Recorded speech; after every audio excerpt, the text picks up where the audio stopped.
దేవుని నామానికి మహిమ కలుగును గాక. పరిశుద్ధులందరికీ దేవుని నామం పేరట అందరికీ నా శుభాభివందనాలు. ఈ దినము నీ సన్నిధిలో నేను అనే ఈ కార్యక్రమానికి మీ అందరికీ నా ఆహ్వానం తెలియపరుస్తున్నాను. ఈ దినము దేవుడు మనకు అనుగ్రహించినటువంటి దేవుని వాగ్దానాన్ని ఇప్పుడు మనం చదువుకుందాం. యెషయా గ్రంథం 55వ అధ్యాయము 8వ వచనాన్ని ఇప్పుడు మనం చదువుకుందాం. నా తలంపులు మీ తలంపుల వంటివి కావు, మీ త్రోవలు నా త్రోవల వంటివి కావు. ఇదే యెహోవా వాక్కు. దేవుడి వాక్యం దీవించి ఆశీర్వదించునుగాక. అయితే ఈ దినమున ఈ ఉదయకాల సమయాన్న దేవుడు మనకి ఇస్తున్నటువంటి వాగ్దానము మరి మన జీవితంలో పనిచేయాలి అని అంటే దేవుడు ఉద్దేశాన్ని కూడా మనం తెలుసుకోవాలి. దేవుడి యొక్క ఉద్దేశము ఈ దినమున మనకేం బయలుపరుస్తుంది అని అంటే, మీ తలంపులు నా తలంపుల వంటివి కావు అని ఇక్కడ స్పష్టంగా దేవుడి యొక్క వాక్యము మనతో మాట్లాడుతుంది. ఎందుకంటే మరి గడిచిన దినాల్లో ఎంతవరకు మనము జీవించినటువంటి ఈ దినముల కొద్ది శ్రమలు, నిందలు, అవమానాలు, పరిస్థితులన్నీ కూడా నీ చెయ్యి దాటిపోయి నీ జీవితంలో జరుగుతున్నట్లయితే ఈ దినమున ఎందుకు ఈ కష్టం నాకు, ఎందుకు ఈ జీవితం నాకు, నా బ్రతుకు ఎందుకు అని అనుకుంటున్న నీతోనే దేవుడు మాట్లాడుతున్నాడు. ఎందుకు అని అంటే అనుదినము ఆయన నూతన వాత్సల్యము చేత మన జీవితాన్ని కొనసాగించడానికి, మన జీవితంలో అనేకమైన పరిస్థితులు కూడా మనం వెళుతున్నప్పుడు ఆయన యొక్క మాట మనల్ని ఆ పరిస్థితుల నుంచి బయటకు తీసుకొస్తుంది. ఏంటి ఆ మాట అని అంటే ఆయన యొక్క ఉద్దేశము. ఆయన మాట బయలుపరుస్తాడు. ఆయన యొక్క వాక్యము మనకి తేట తెల్లంగా మన భవిష్యత్తుని కనబరుస్తుంది. ఏంటి అని అంటే ఇక్కడ చూడండి, నా తలంపులు మీ తలంపుల వంటివి కావు అని దేవుని యొక్క వాక్యము స్పష్టంగా ఎందుకు మాట్లాడుతున్నాడంటే, ఈ దినమున నీ జీవితంలో నీ కలిగి ఉన్నటువంటి ప్రతి శ్రమ నీ జీవితాన్ని మార్చడానికే వచ్చింది. భయపడొద్దు, దిగులు పడద్దు. నీ పరిస్థితులన్నీ నేను మారుస్తాను. అన్నీ కూడా ఇక నాకు జీవితం ఎందుకు అన్న దుర్భరమైన జీవితాన్ని నువ్వు జీవిస్తూ ఉన్నప్పటికీ కూడా, పరిస్థితులన్నీ నీ చేయి దాటినప్పటికీ కూడా దేవుడు అంటున్నాడు, నీ పరిస్థితులను నేను మార్చగలను అని దేవుడు వాగ్దానం చేస్తున్నాడు. ప్రియ సహోదరి, సహోదరుడా, ఇది మన దేవుడు ఎందుకు ఈ మాటలు చెప్తున్నాడు అంటే నీ హృదయంలోనికి దేవుడు రావాలని.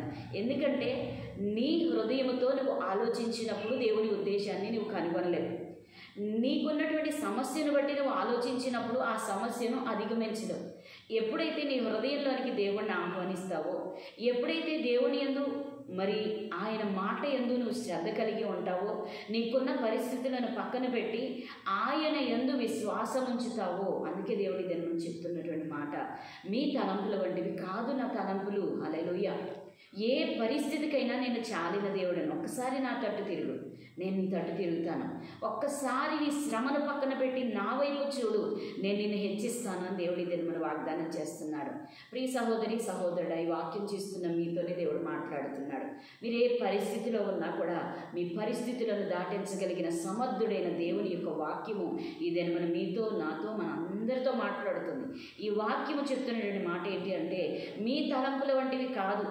మీ పరిస్థితులకు, మీకున్నటువంటి మరి విచారకరమైన ఆ పరిస్థితిలో నుండి నేను ఇక బయటికి రాలేను అనే తలంపు మీదైతే నేను తీసుకుని వస్తాను, నిన్ను బహు గొప్ప జనముగా చేస్తాను, నిన్ను ఆశీర్వదిస్తాను, ఆశీర్వాద కారణంగా నేను చేస్తానని దేవుడు వాగ్దానం చేస్తున్నాడు. ప్రియ సహోదరి, సహోదరుడా, గుండె చెదరని వారిని దేవుడు బాగు చేస్తాను అని అంటున్నాడు. నీ పరిస్థితి ఏదైనా కూడా నేను చక్కబెడతాను అంటున్నాడు. ఎందుకో తెలుసా, ఆయన తలంపులు నీ పట్ల గొప్ప ఉద్దేశం కలిగి ఉన్నాడు ప్రభు. నీవు ఆలోచించేది పక్కన పెట్టు, నా ఆలోచన ఏంటో తెలుసుకో, నా ఉద్దేశానికి నీవు లోబడు, నేను ఇచ్చిన మాటను పట్టుకో, నా వాగ్దానాన్ని స్వీకరించు, నీ జీవితంలో నూతనమైన గొప్ప కార్యం నేను చేస్తానని దేవుడు వాగ్దానం చేస్తున్నాడు. హల్లెలూయా. కాబట్టి ప్రియ జనాంగమా, ఈ దినమున దేవుడు చెప్తున్నటువంటి మాటను విని అంగీకరించి నీ శోధన బాధలన్నిటిలో నుంచి దేవుడు విడిపిస్తాడనే నమ్మకము, మీ నమ్మకానికి ఆస్పదము దేవుడే అని చెప్పి ప్రభువునందు మీ నిరీక్షణ ఉంచినట్లయితే ఈ దినమున మీ జీవితము మారిపోతుంది. ఈ దినమున దేవుడు మీకు గొప్ప కార్యము దేవుడు చేయబోతున్నాడు. కాబట్టి సంతోషించండి. ఎల్లప్పుడూ ప్రభువునందు మనం సంతోషించినప్పుడు దేవుడు గొప్ప కార్యం మన జీవితంలో చేస్తాడు. ఆయన యందు నమ్మకము విశ్వాసం మనం పెట్టినప్పుడు మనకున్న పరిస్థితులన్నిటినీ దేవుడు మార్చివేస్తాడు. నీ దిగులు పోతుంది, నీకున్నటువంటి కష్టం పోతుంది, నీకున్నటువంటి ఇరుకు శ్రమలన్నిటి నుంచి దేవుడు విడిపించి గొప్ప కార్యం నీ జీవితంలో చేయడానికి దేవుడు సిద్ధ మనసు కలిగి ఉన్నాడు. దేవునికే మహిమ కలుగును గాక. ఈ దినమున దేవుడు మనకు అనుగ్రహించిన ఈ వాగ్దానం మన అందరి హృదయంలో వెతుబడి నీరు కట్టి ఫలింప చేసి దేవుడు మన జీవితంలో గొప్ప విజయం మనకు దయచేయను గాక. ఆమేన్. చిన్న ప్రార్థన చేసుకుందాం.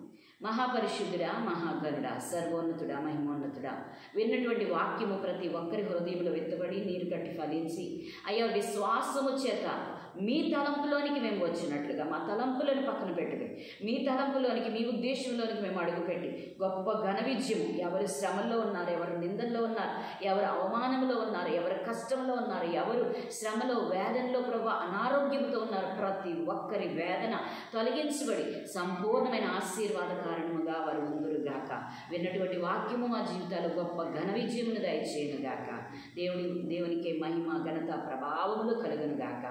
Praise the Lord. దేవుని నామముకి మహిమ ఘనత ప్రభావములు కలుగునుగాక అని ప్రకటిస్తూ యేసు నామమున అడుగుచున్నాం తండ్రి. ఆమేన్. Praise the lord.